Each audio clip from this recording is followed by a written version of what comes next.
my birita, my editor.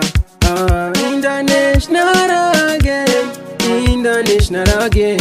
Nakunyorera message iyi wanzwa tadiwa. Wauri koko dai watsoka kuno wasuwiwa. It's been a long time when you promise me tadiwa.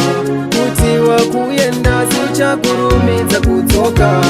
Asi look na waita betera wira mumkaka. So mi ya kupanda mdiwa wangu we panda mdiwa.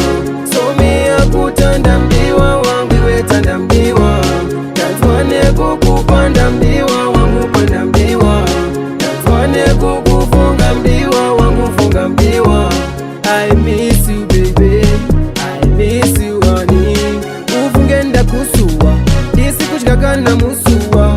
Asiwaka wana mumweyere, ditaurire wo zvizere. Osi ndakaiwona unatigere, urise ikuwarare. So mi ya kupanda mdiwa wangu we panda mdiwa. So mi ya kutanda mdiwa wangu we tanda mdiwa. Tazwane kukupanda mdiwa wangu panda mdiwa. Tazwane kukufunga mdiwa wangu funga mdiwa. Yeah, wherever you are, remember me.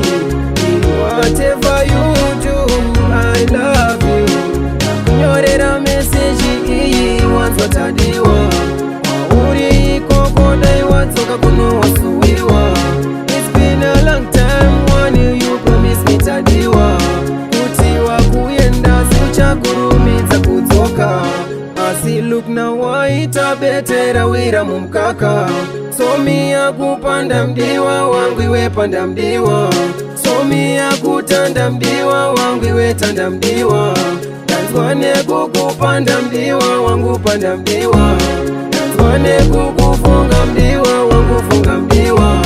I miss you baby, I miss you honey. Uvungenda kusuwa, disi kuchikakana musuwa. Asiwaka wana mumweyere, ditaurire wo zvizere. Osi ndakaiwona unatigere, urise ikuwarare. So mi ya kupanda mdiwa wangu we panda mdiwa. So mi ya kutanda mdiwa wangu we tanda mdiwa. Tazwane kukupanda mdiwa wangu panda mdiwa. Tazwane kukufunga mdiwa wangu funga mdiwa.